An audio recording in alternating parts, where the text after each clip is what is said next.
Good morning. Good morning, sir. How are you? I'm doing well. How are you? I'm doing well. Had a very productive morning yesterday. Oh, yeah? I saw you tweeted that you had been coding. Yeah, I coded a lot. Do you remember when I was doing the work gym thing from Ultra Working? Yeah, I remember that. Yeah, I did another session of that. Signed up again to... Basically, it's 4 hours of cycles of 30 minutes of work and then 10 minutes of break. Mm-hmm. So it was great. I really got in the zone and cranked out a bunch of code for sending new analytics events. Oh, nice. Which is handy. It's a thing I've wanted to do for a while. And now we have a beautiful funnel report so I can see where people are dropping off in the sign-up process. Ooh, that's nice. What tools did you end up using for that? All these events are coming from the back end so far. And so that's Ruby. We're using Segment to fan out the events. So basically trigger an event in Segment, and then it flows to like Mixpanel, which is what we're using for the analytics side. Okay. I've been kind of in the market for a tool, but those like the tools similar to Mixpanel, there's like Amplitude and Heap and a couple other ones, but like they tend to have very concerning pricing schemes for me. I think Mixpanel is one of the ones that is actually more of a kind of standard tiered based thing, which I definitely prefer over the it's free until you reach the contact us for pricing level, which I think is what Amplitude's at, and just scares me. Like, am I going to fall over some cliff and suddenly like... Wow, that's what their pricing is? That's really interesting. I think so. Wow. Yeah. That's bold. Mm-hmm. Huh. Amplitude and Mixpanel both have like very generous startup-y things, startup discount plans. Like I think we are using the Segment startup program to get cheap Segment and cheap Mixpanel, although that might have expired now. We might just... Actually, no, I lied. We're paying for Mixpanel now, but it's pretty reasonable. Okay. Cool. And one other question on this, since I've been thinking about this problem space for a while. Are you sending just like customer data, or are you also tracking like website visits to see the funnel from like anonymous through to converting? Do you know? I do know. Right now we're just doing like post sign-in events. Okay. We're not just doing page views. Got it. Okay.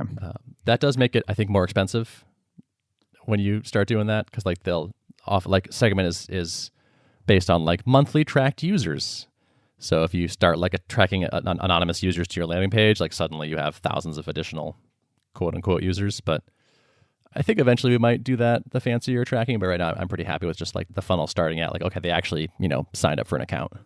So I can't wait to dig into these funnel reports. What's your main objective then? You're trying to figure out like the spots where people get stuck, or you're trying to figure out like attribution on where they came from and see what their cohort looks like, or like what's kind of your high level goals with this? My goals are to find out what part of like the sign up process is most leaky. So like where are we losing people? Because it's actually a kind of a rough sign up funnel compared to like a pure web app, because you have this like app download and install and permissions, and then also like you can't pair by yourself. So you need to have invited somebody or like connect with them and then do a call with them. So it can be tricky to get the full thing going. We don't have visibility quite yet into what part of that is the worst, the leakiest. Right. That'll be really nice to have. Yeah. When people sign up for SavvyCal, they get dumped into an onboarding flow, and it is pretty straightforward. But there's one step where it's like, hey, if you're using Zoom, click here to connect your Zoom account.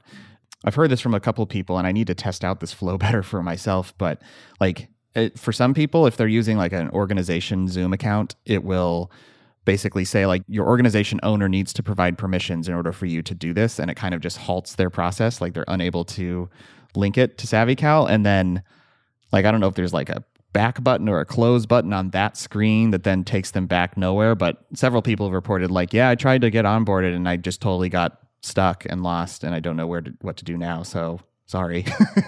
So that's not good. Yeah, that's unfortunate. Yeah, when someone else's website is part of your sign up flow, that's a little rough. Like, where's the Zoom auth happen in your sign up flow? I guess you could push it to the end, or like until after you have some content in for the person at least, right?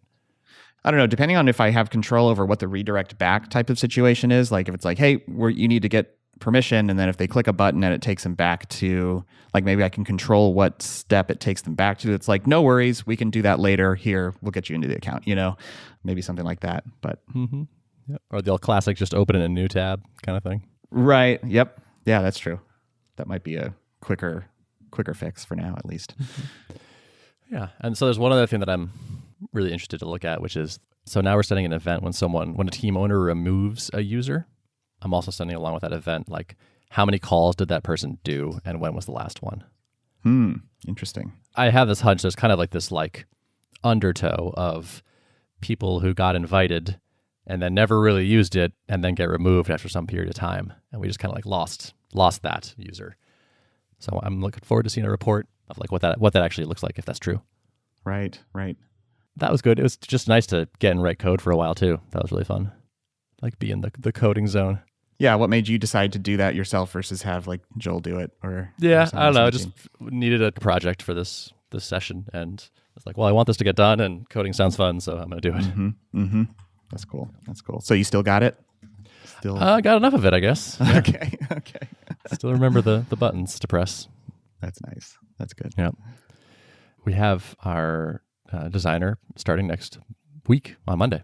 So his first project is going to be building us a landing page for our in-progress Linux client. I am going to do some sort of early access program. So kind of like if you want to hear what we're launching, enter your email, and then you do, and it's like, great, thanks, you're on the list. By the way, if you want to get in the early access group, click here for information, and then have kind of like another like sales page basically for getting the earliest access to the alpha/beta. Mm-hmm. What's the like marketing strategy going to look like for this page? I think it's all the bullet points that you would probably guess, which is like you get access to it as soon as possible. You're going to have access to it through the like alpha and beta, which will be some number of months. You get a front row seat at the early development process, so you can help kind of shape the things that goes on, and you get the warm fuzzy feelings of supporting a bootstrapped company making a good product for Linux, of which there are not a ton. We'll see how that goes. I have a price point in my head that I want to try, and we'll see how people respond to it. Cool. I will be curious to see how this works out. Me too. Yeah, but even if we don't, the money is not the most interesting part. Like it'll be cool to grab some revenue from that. But it's mostly like building the core group of really excited enthusiasts to help us make something really good that I'm interested in. So I'll be tweaking that. That's cool. And is this pitch primarily going to go out like via email to your existing user base? I mean, you'll probably obviously tweet about it, but any other plans for promoting this? Loosely, definitely want to tell the existing customers about it. Definitely will tweet about it and talk about it. But honestly, like one of the biggest uses for this that I see is just like sending it to people that ask us about, hey, are you going to do a Linux client? Because we get that question basically every day now. So having a place you can say yes and go here, and then that turns into hopefully an email subscriber and maybe even revenue, and is what I'm looking for. Mm-hmm. That's interesting. Actually, that just brought something to mind that I want to run past you to get your quick take on. So we have plans to do calendar integrations with a bunch of other calendars in addition to Google Calendar. Like Outlook is kind of the next demanded one, followed by Apple Calendar or iCloud, I guess. And people periodically like email me and say like, hey, is there an email list somewhere where I can like sign up to be notified about this? Because I want to know when this goes live or whatever. And usually my response is just like, yeah, I'll definitely put you down on the list. And I'm just keeping a list going of people who have requested it. But I wonder if I should be having like a link on the marketing site that's like more passive, where someone could just drop their email in as like, I want this thing. Yeah, I think so. I like making the personal contact. Like if someone goes to the trouble of emailing me, that shows that they're willing to go like take an extra step to really ask me for this, So I take that, like that carries a little bit more weight for me, but also like maybe it's not worth, having that much friction. Maybe I should just have like an email form that someone drops their email into publicly. Right. You're getting the diehards now, but not the drive-bys. Yeah. Right.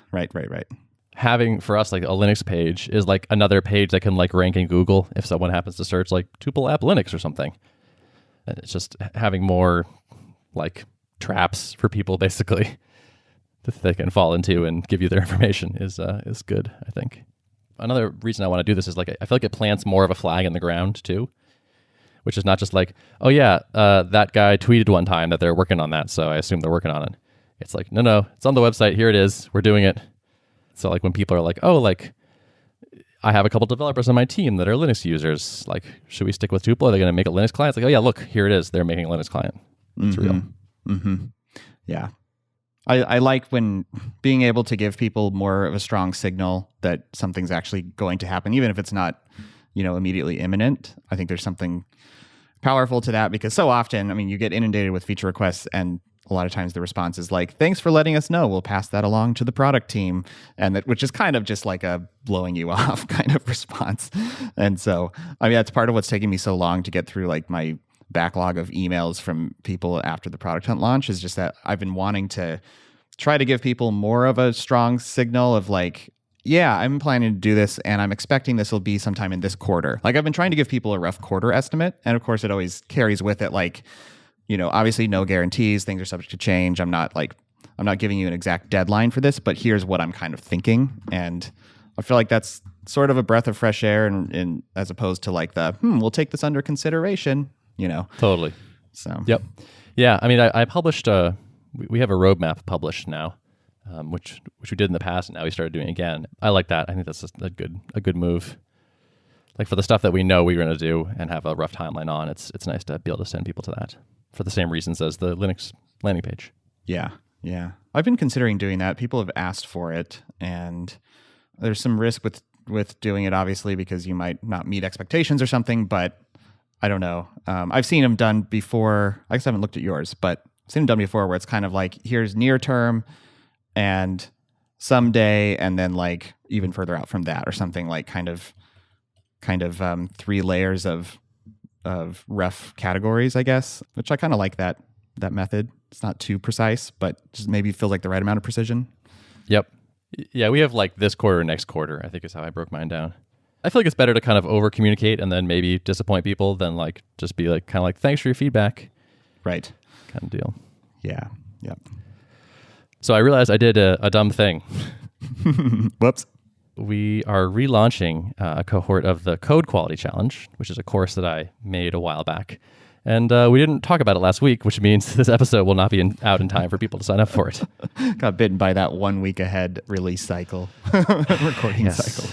Whoops. Yes. Well, sign-up's looking good so far. I think we're over 500 people now for this cohort, we definitely are, and growing, so that's good. So apologies to anyone that has not heard about it through other channels. Maybe this is a good reason to follow me on Twitter. I don't know. We'll tweet it out from the AOP account today. Oh, there you go. Yeah. That's actually not a bad idea. Yeah. Yeah. Let's do that. I'll make a note to make sure we do that. Yeah. So the Code Quality Challenge is this month-long email-based course that I made back when I was in my solo days with a bunch of exercises for doing small improvements to your code base, like grepping it for to-do comments and deleting them, cleaning up old Git branches, like finding a bad name, auditing your dependencies or your schema, that kind of thing. We are running a new cohort of people through it. Very cool. And is this kind of tangentially like a Tuple marketing production sort of thing?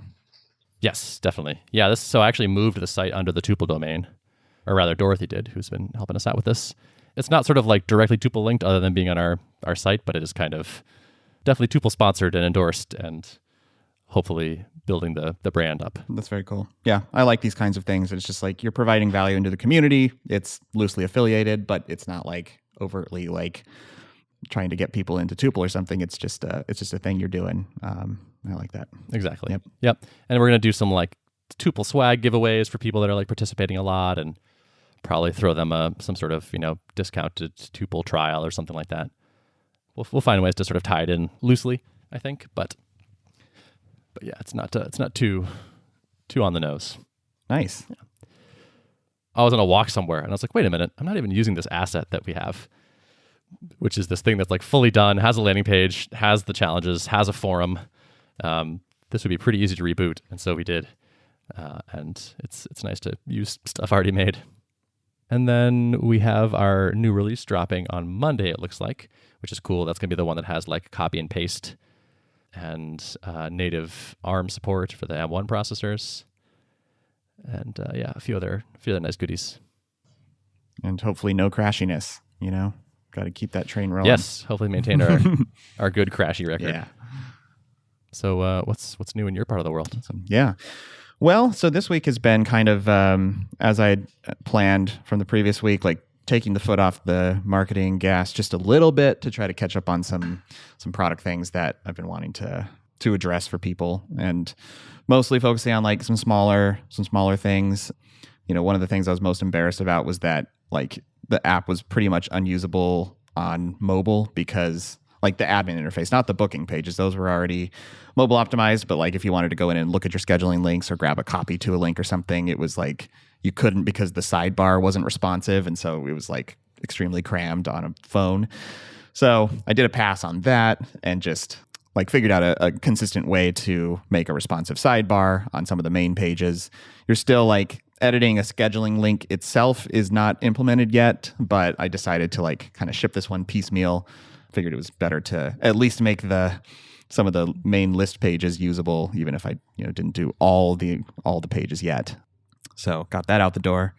Worked on a feature that I shipped yesterday that allows people to control their increments of their slot times. So like because we're offering a calendar view with ranges of time, sometimes things would get weird if someone especially if someone tried to grab a time slot right at the end of a range, it would kind of anchor the end time for the event right at the end of the range. So it would start on like a 5-minute increment or something and produce like kind of these weirdly spaced events on people's calendars.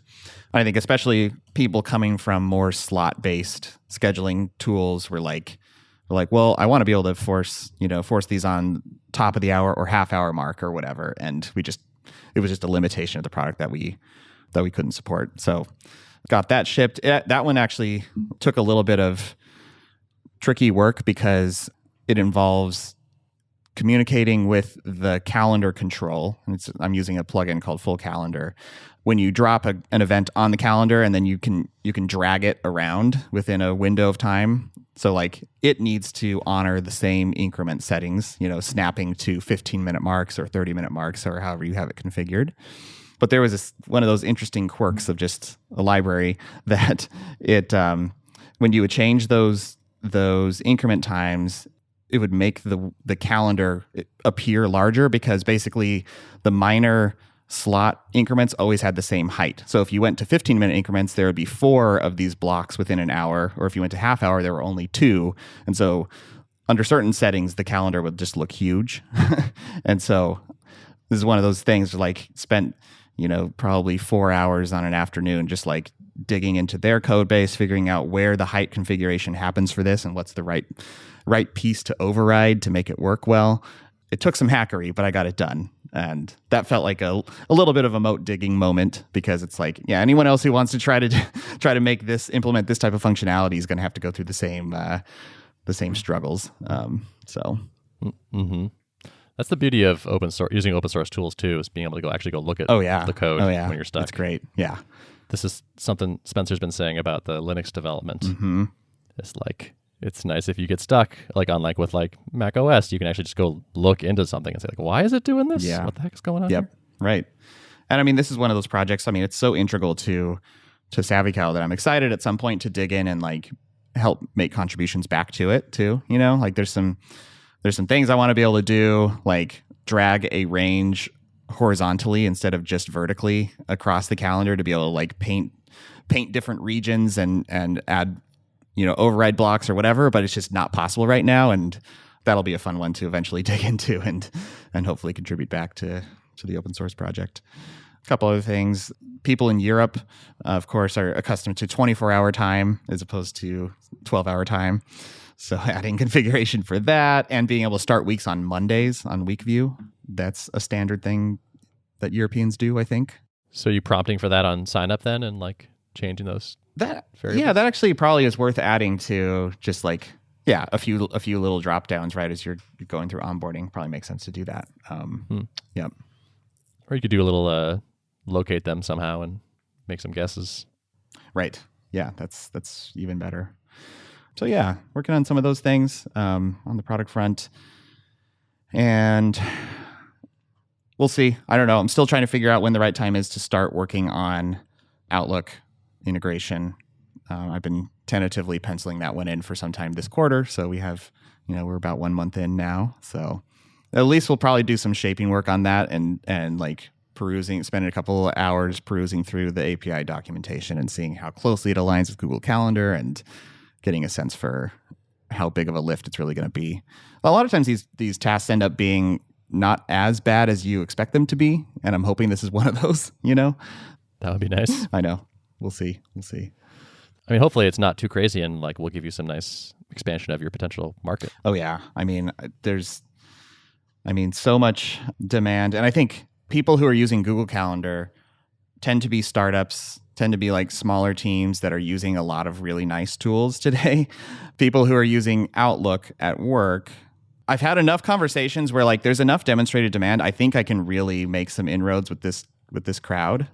I think their tooling that they're accustomed to is not nearly as good as the people who are using Google products. So I think there's an opportunity to like really level up these people's experience even more than I'm leveling up some of the Google users' experience, which is kind of exciting. Yeah. Yeah, that's an interesting point. We definitely have users that are clearly from like, I guess, like non-startup-y kind of stodgier companies. And they're like, this is so much better than Microsoft Teams. It's like, whoa, okay, yeah.